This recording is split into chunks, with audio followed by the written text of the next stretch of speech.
पूर्णमदः पूर्णमिदं पूर्णात् पूर्णमुदच्यते पूर्णस्य पूर्णमादाय पूर्णमेवावशिष्यते। ध्यान क्यों नहीं देते हो? पूर्णमदः पूर्णमदः प्रारंभ में भी पूर्ण था,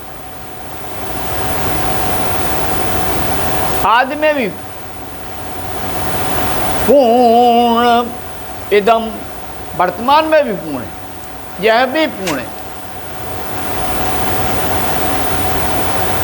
पूर्णात् पूर्ण से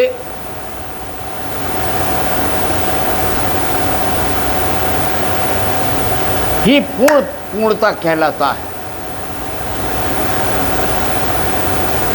पूर्ण से पूर्ण ही पूर्णता को प्राप्त होता है।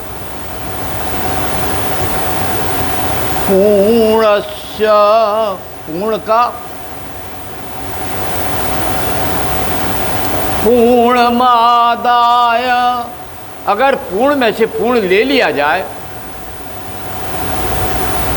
तो पूर्ण ही बचता है। सागर का जल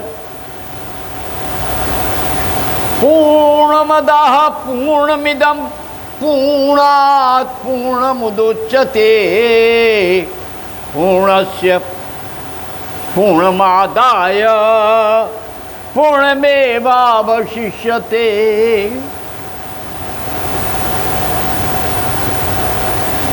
बड़ा वैज्ञानिक, अर्थपूर्ण, विवेकपूर्ण यह मंत्र है। कुछ लोग इसे श्लोक भी कह लेते हैं, परलोक भी कह लेते हैं।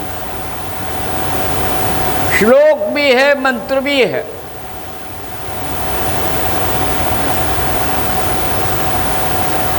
शुरू में भी पूर्ण था और मध्य में भी पूर्ण है और भविष्य में भी पूर्ण ही रहेगा। और पूर्ण में से अगर एक बूंद निकाल ली जाएगी तो वो भी पूर्ण ही होगी। गंगा जल है, पूर्ण तत्वों से पूर्ण है। हम उसमें से एक जग ले आते हैं, हटाओ उसे, एक लोटा ले लेते हैं और उसको खाली घड़े में डाल देते हैं और सादा जल उसमें मिश्रित हो जाता है। तो वो पहले भी पूर्ण गंगा जल था और अंत में भी गंगा जल। ऐसे ही ये जीवात्मा परमात्मा का पूर्ण अंश है। परमात्मा पूर्ण है, वो अंशी है, जीवात्मा अंश है। और उस जीवात्मा से आने वाला दूसरा जीवात्मा भी पूर्ण ही होता है।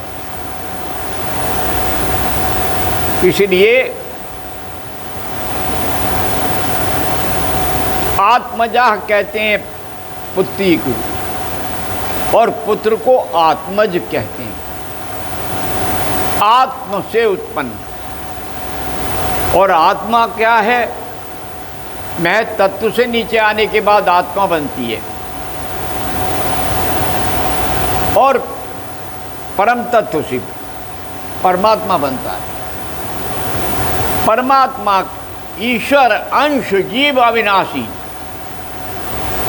शीतल अमल सहज सुख राशि, ईश्वर अंश जीव अविनाशी, चेतन अमल सहज सुख राशि, सोई माया बस भयउ गुसाई, बंधेउ कीर मरकट की नाई। महात्मा तुलसीदास ने इतना सत्य स्थापित कर दिया।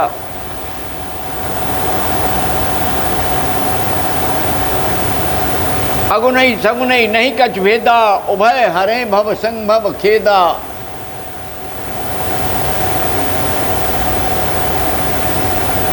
निर्गुण और सगुण में कोई भेद नहीं है, दोनों ही कष्टों को मिटाने वाले, संसार से उत्पन्न हमारे शरीर के रोगों को दूर करने वाले। इसीलिए उन्होंने कहा जो आत्मा राम में बैठता है,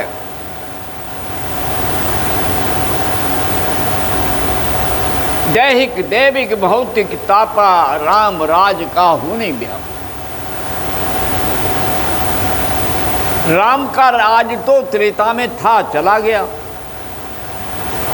फिर आज उसकी क्या आवश्यकता है। उस परम आदर्श को आत्मा के रूप में माना है।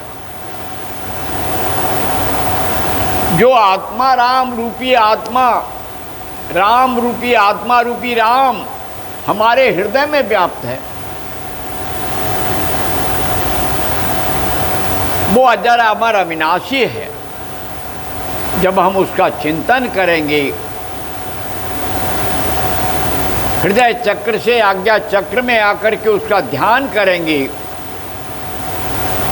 नाम जप करेंगे, तो जपात सिद्धि जपात सिद्धि जपात सिद्धि न संशय।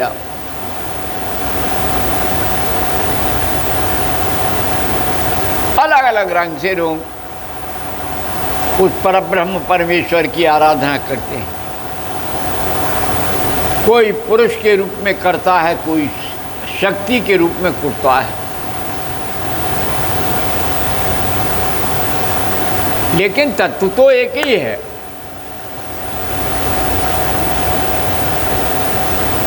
एक तत्व की ही प्रधानता कहो या जड़, कहो उसे जड़ या चेतन, एक ही तत्व की।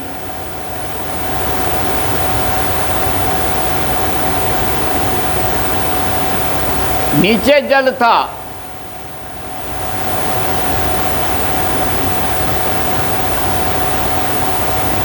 ऊपर हिम था, एक तरल था, एक सघन। नीचे चारों ओर सागर का जल बिखरा हुआ था, प्रलय आई हुई थी, महाप्रलय, और पहाड़ों पर वो असीम बर्फ जमा हुआ था।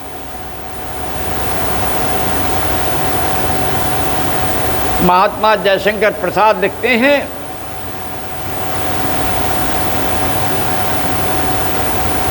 एक तरल था, एक सघन, एक प्रवाहित हो रहा था और बर्फ शिला की चट्टानों में व्यवस्थित था। लेकिन वो कहते हैं उन दोनों में एक ही तत्व था।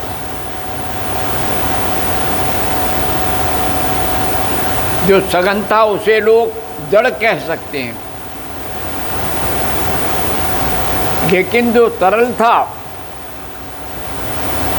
लेकिन दोनों में एक ही तत्व की प्रधानता थी। ऐसे ही इस संसार में एक तत्व की ही प्रधानता है। हाँ, जब वो तत्व दो भागों में बढ़ता है, सकारात्मक नकारात्मक, शिव और शक्ति, तो निश्चित दो भाग हो जाने पर शिवत्व और शक्ति का खेल शुरू हुआ। माया बस भवो गुसाई, बंधो कीर मरकट की नाई। वही जीवात्मा जो परमात्मा का चेतन अंश है, वही बंदर और तोते की तरह फंस जाता है। शिकारी तोते को पकड़ने के लिए एक नलकी बनाता है और उसमें अंगूर लगा देता है। तोता लालचवर अंगूर को पाने के लिए उस नलकी में अपना मुंह डालता है।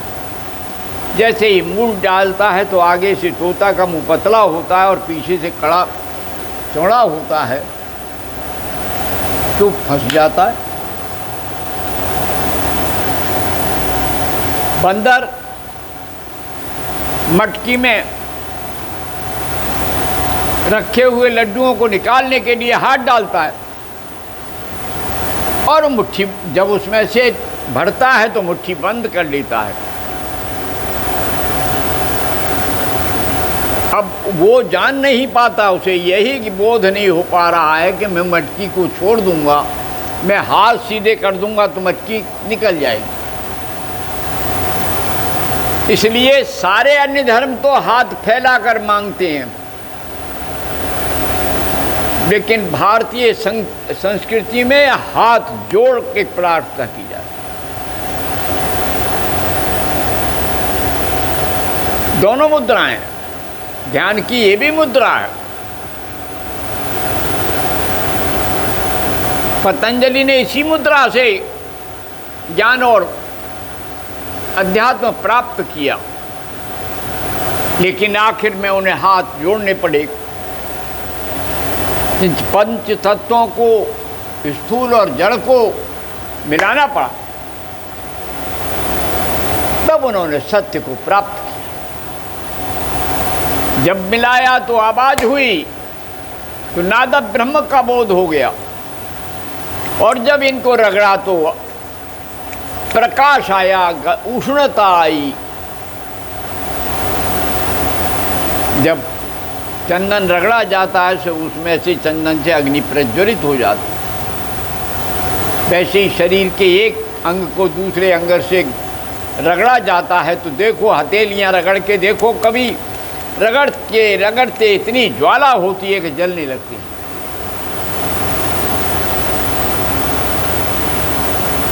हमारे नामदेव, ज्ञानदेव, संत ज्ञानेश्वर, नामदेव उनके गुरु, बड़ा भाई गुरु था। कहता है अपनी बहन से कुछ नहीं मिलता, इतनी ऊर्जा पैदा की नाभि तत्व में।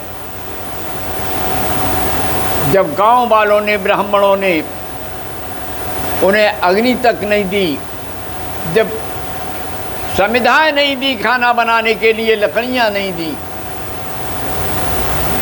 भूखे बालक, पेट में चिलचिलाती भूख की गर्मी, तड़फन, तो ज्ञाना ने कहा बहन से, बहन तुम मेरी कमर पर, पीठ पर बिना तवा की रोटी सेक लो।